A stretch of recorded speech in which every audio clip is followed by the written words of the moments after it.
What's going on, everyone? Welcome to Innovative Seller, episode number 15. I love it. I'm excited. Happy holidays, happy new year to you all. Today's episode, should be a fun one. We are going to do your classic 2025 predictions. And for a lot of my friends out there in B2B sales, 2024 might have been rough, right? And I'm telling you right now, if changes aren't made, 2025 may not be a lot better. So in today's episode, I'm going to take you through two trends on the sales process side. Well, we do that every episode, right? Where I'm going to talk you through in 2025, if I'm a seller, I'm a sales leader, what am I thinking about? I'm going to talk about the tech trends that correspond with it. And we have a brand new segment called In the News, where I will try to break down, just like some of the new things I'm seeing out there, something I might find interesting. And as always, we'll wrap it up with some Q&A. So today's episode might get a little spicy. So feel free, leave your comments. Let me know what your thoughts are, what you see working for 2025 as well. And let's get into it. All right, my friends, I have two sales trends that when I think about 2025 and what's going to move the needle, you need to know and you need to think about. Okay, the first is buyer-led sales journeys. Okay, for too long, and you all know this, right? We at B2B sales have been doing things seller-centric. Buyers today expect more seamless, self-directed journeys. And so as we start to think about 2025, what can we do?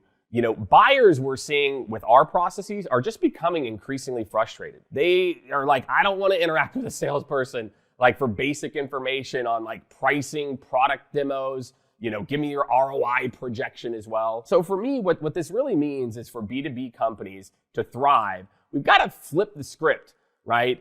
In terms of how we interact and really empower buyers to potentially lead this process, okay? And what this requires is a shift from control to enablement. I think that that's such a really, really key call out, that it is about enabling them along the path. And don't get me wrong, you can try to kind of move them along from step to step. I'm totally fine with that. But we need to think a little bit more dynamically, okay? So first thing around this is self-service portals, okay? Or different education paths. These are robust, interactive platforms where buyers can explore more features, calculate pricing, look at ROI, maybe look at a little demo. Think of these as kind of always on digital sales channels, right? More and more buyers, they want to self-guide, right? Think about yourself, right? To watch a one-size-fits-all demo, do you really want to have to hop on a call? Or are you like, look, man, I just want to scroll. Let me just take a look, right? The next is AI-powered conversation assistance, okay? So think about how you can integrate conversational AI tools, right? You guys seen what ChatGPT can do, right? That can allow people to interact. It can answer basic, somewhat complex questions, and even make suggestions on what the solution might be for them, right? That's what people want to do, right? People want, let me just do the chatbot thing, and then I'll talk to a person when I need to get down to the details, okay? And all this really centers around this idea of asynchronous engagement, okay? You need to create asynchronous sales workflows with video walkthroughs, personalized content, digital sales rooms, right? Where buyers can review information on their own time, and then maybe have access to a rep whenever they need it. And last but certainly not least, outcome-focused content. Okay, not this marketing stuff, not, oh my gosh, here's like this, amazing thing that we did or product one sheet, right? What we need to be able to show, more and more buying is under scrutiny. So more and more CFOs are involved in every deal, right? So that means you need to do things like have transparent case studies, benchmarks, proof of value calculators. So all of these things are table stakes, my friends, in 2025, okay? We have to be able to meet the customer where they are, right? So buyers will feel empowered, they'll feel engaged and in control of their own journey. And sellers can focus on stepping in as consultants rather than gatekeepers, right? This reduces friction, it accelerates deal velocity, and aligns much, much more to how people want to buy today. So that's number one.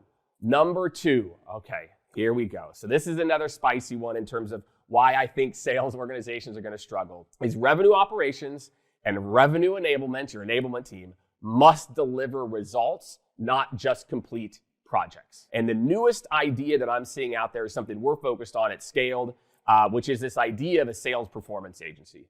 right? Somebody who is really focused on, man, I don't care how many tickets you answered. I don't care how many white papers or, blog posts you put out.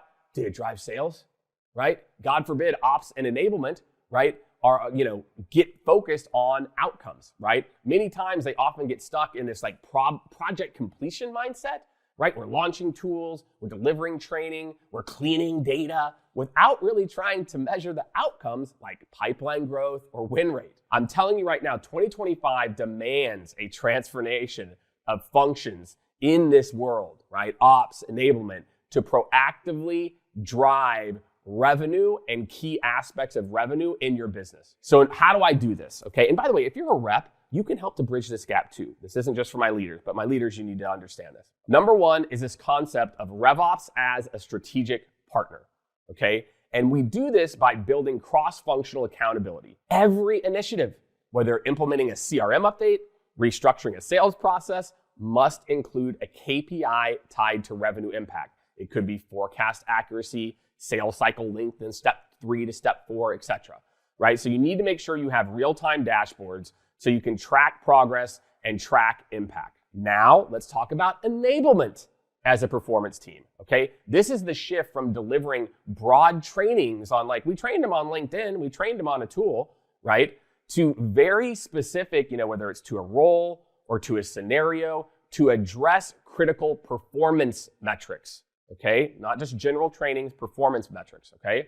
You need to create dynamic enablement programs that have quarterly reviews. They track the progress in quota attainment or deal size or conversion rate, whatever the goal is that you're trying to accomplish, enablement has a KPI, right? And then last but certainly not least, we have to have tight collaboration across the funnel, right? Is we have to make sure that RevOps, enablement, frontline sales are all aligned on the key metrics that matter, right? They have either shared goals that are, across a month, a quarter, a year, or whatever that might be, right? They've got weekly cadences to meet and discuss the roadmap and if we're having impact, right? And we've got to implement a continuous feedback loop where sales teams provide real-time input on what's working and what isn't working, and then the ops and enablement are adapting. So RevOps and enablement have to stop being reactive support teams and start being teams that deliver measurable growth. Makes sense, right? That's kind of why we have these groups, right? And for my leaders out there, right, we have to start to not look at these as cost centers. We have to look at these as revenue generators. These, my friends, are my 2 sales trends and predictions for 2025. We are going to get rid of this kind of conveyor belt, one-size-fits-all systems. We're going to get better at, meeting customers where they're at. And if we're going to have these support functions, we're going to treat them like an agency. They got to be experts and they got to be driving results. Let me know what you think, and make sure if you like what you heard or maybe you disagree and you want to hear more, to subscribe to the channel, and definitely leave me a comment. Let me know. Does that resonate with your organization? Maybe your RevOps and enablement teams are crushing it. I want to hear that too. And next up, let's get into some of my favorite tech trends for early 2025. All right, in 2025, I'm going to talk about 2 prominent tech trends that are set to revolutionize buyer journeys with the use of AI in particular. The first is this idea of hyper-personalization with AI, right? Artificial intelligence, trust me, it's enabling businesses to do a whole bunch of other things, but the ability to be highly personalized is where this can really, really move the needle. So when we talk about, in the beginning, I talked about sales trends and being more customer-centric. My friend, AI and personalization with AI is where it's at, okay? This approach allows companies to anticipate customer needs, look at the data, right, and see what's working, right? AI-driven personalization, this is crazy, right? It can lead to a 40% increase in revenue compared to non-personalized experiences, right? And so by 2025, AI is expected to handle a significant portion of customer interactions. And again, that's okay. It's not distracting from the sales piece. Again, a lot of this is about AI can take care of that blocking and tackling the basic questions and actually help to create a better personalized experience for the customer. So I want to talk first about utilizing ChatGPT to enhance the customer journey, right? And there's a bunch of different ways that it can be deployed, but I'm going to really just focus on, 2, maybe 3 here, okay? The first is this idea around like personalized recommendations, okay? By analyzing inputs, okay? ChatGPT can suggest products or services tailored to individuals' needs, right? There's a really cool tool called Path Factory, another one called Dynamic Yield. And what they're able to do is use this Gen AI and tools like ChatGPT to really just analyze the different things and the types of content that people want to see and get it to the right person at the right time. Customer support, another no-brainer, right? Not just ChatGPT. Drift is a company that's really evolving here. I've watched them kind of grow up, through their chat experience. ChatGPT can also be programmed, my friends. I already know people that have built custom GPTs to where, customer inquiries, a rep can fire something off. They've integrated, part of the model into their chat. So again, just think of different ways, the chat experience in particular.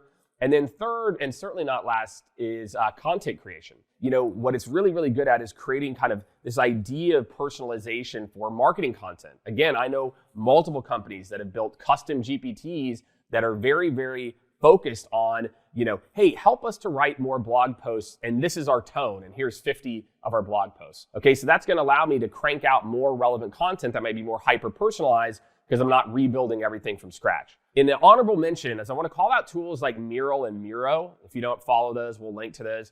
I like this idea of also using technology to interact and collaborate more, right? And so, we're not as boring and just talking at people for 30 minutes. And I'm really talking about how you can use this kind of these rooms to be able to interact in a more collaborative way, which I'm excited about, that I think will also, help with personalization to each buyer. So the second trend, and I'm actually gonna go back in time here, right? I'm gonna talk about my friend Gantt charts, okay? I will link below for Gantt charts, because Gantt charts are like, wait, Jake is talking about 2025 prediction, he's talking about Gantt charts. Instagantt is a tool that we literally started using that is changing the way that we are completing projects. We are ahead of schedule, we're at like 105%. And the reason for this is in today's world, there are so many different things people are working on. There are a million different things. This person's got this roadmap, this. Creating one centralized, point of truth and using technology to do it is a game changer. One of the things it can do is help to visualize some of your sales strategies, right? It can provide timelines for activities, milestones, deadlines. And again, think about that, the enablement and the RevOps roadmap. Imagine if you had one roadmap and everyone was working on that and we had metrics tied to it. It can track the progress across those. So truly people can see just like how overwhelmed you are as well too. So if you don't know what Gantt charts are, go check it out. Because I'm sure a lot of you are like, yeah, that sounds great. And then it also can help to identify different interdependencies and different ways that groups can work together. Hey, I need you ops here. I need you enablement here. I need you marketing here. So instead of it being like a waterfall where we work on something, then we collaborate to understand the next set of meetings, imagine a world by using these Gantt charts, and again, Instagantt's the tool we use, to where we have everything laid out together. The interdependencies, the work streams, et cetera, all focus on driving revenue metrics. So again, Gantt charts have been around for a long time, but I feel like in today's day and age in 2025, they do an amazing job of this kind of really complex, very detailed, too many project world that can really help to increase collaboration and get more things done. So that's what I got, right? I've got a little bit about AI personalization. I think that that's going to be a must-have. Like I said, I do kind of my 1B is Mural, creating more interactive experiences. I think that's going to be big in 2025. And then definitely, if you want to create alignment, let's go. Let's fire up some Gantt charts. All right, so in the news, there's a couple tech partners. One is Outreach, one is Gong, et cetera. And what these companies are doing, and that I think is interesting, is they're allowing you to really customize the different things that you're listening for, not just keywords. Like it could be something like, hey, every time that this thing comes up, I want to track it. And they're able to do that dynamically. And why I'm calling this out for kind of in the news is these tools are relatively new. There's one called Attention as well too. I really feel like the future, as we think about how we're gonna, track things going into 2025, is by using these tools. Salespeople hate entering information, and so go check some of these things out. Go check with your sales engagement platform or your conversational intelligence platform, and see if there is a way that they can customize the different things they listen for and automatically log data. If you are doing manual data logging, I promise there's a technology for it. That's what I got, everybody. That's this week's episode number 15, right? A lot of 2025 trends there.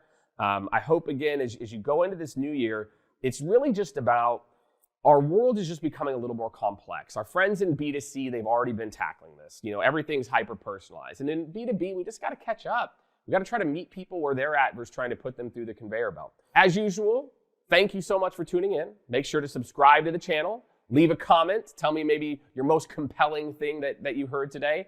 And let's get into a little bit of Q&A.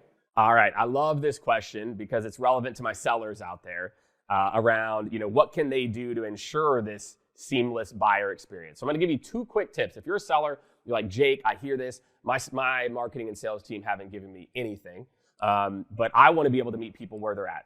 Okay, so if I didn't have any of these tools, or if I didn't have the ability to do that, some of the things I would be thinking about is asynchronous. Do I have like a really good email that like highlights some very specific links, some very specific details that maybe I can send to somebody before the meeting? Hey, we're meeting in a couple of days. Hey, here's some links. You want to go check this out? Go ahead and check this thing out. So I really like that idea. I'm going to talk about, probably in next week's episode, I'm going to go deeper in video, but I love video too.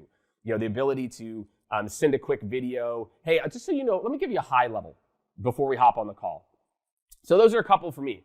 Is again, what can I do to create content or collateral ahead of time to get to a buyer or a potential prospect? I don't need my marketing or sales team to do it, sales enablement to do it. I can do it myself in, 30 minutes. So that's what I got. All right, this is probably the most popular question, which is, okay, if we've got all these chatbots and all these things happening, well, where the hell does sales come in, right? So look, I'm gonna tell you, and if you don't already subscribe to the AI-powered seller podcast, make sure to do that as well too, where we talk, that's all we do is talk about AI. But we talked about this on a few different episodes. And what I'll tell you is this, is that the skills that will make you successful tomorrow are things like creativity, strategic thinking, critical thinking. And so look, the basic blocking and tackling, answering information, that's not where the rubber meets the road.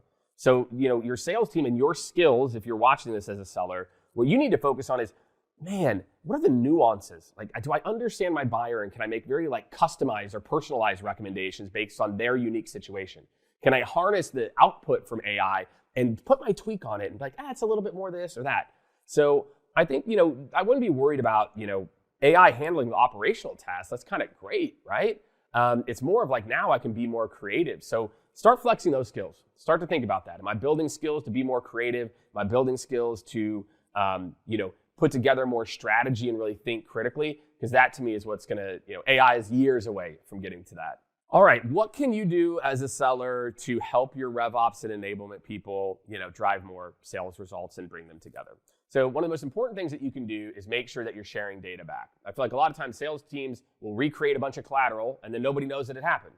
So if you have something that works, if you have a deck that works, please share that back with ops or enablement, depending on where your org is. Number 2 is, again, kind of across the aisle, let's say to our ops friends, is just helping them to understand the metrics that you're using or the data that you're using that's actually moving the needle. Like, hey, I know we're tracking this, but this is what I've seen. Here's my data. Can you help me to better understand that? Because I think a lot of people don't do a good job of saying, hey, here's the data that I want to see. Here's the data that I think will actually help me to win. And your ops team wants to help you to win. So, the feedback loop, I think, is what I'm getting at. That you as a seller don't have to go through some weird chain of command. I mean, maybe, I don't know where you work, but most of the time they're more than happy to get the feedback. So just create that feedback loop. Make sure you're going back to them and telling them what's working and how you can get more of that. And if you do that, you're going to set yourself up to win. All right, my friends, that's what I got for you. Thank you again for tuning in to another episode of The Innovative Seller. You're here, you're watching the video maybe right now, or maybe you're listening in your car, you're listening to the podcast. If you're listening to the podcast, make sure to go check out YouTube, right? The link's below. If you want to see the video, see my smiling face with a Capitol building behind me. I actually caught there's birds flying back there at one point. And also make sure, again, if you haven't bought the book, make sure to buy the book. A lot of the things I talk about, the future of sales, are in the book. So make sure you buy the book and make sure to sign up. We've got an Innovative Seller newsletter as well. That is 100% free. There's a lot of goodies. I think we've got some free workshops in there too. So if you haven't bought the book, make sure to buy the book. Thanks again for stopping by the channel, and we'll see you on the next one.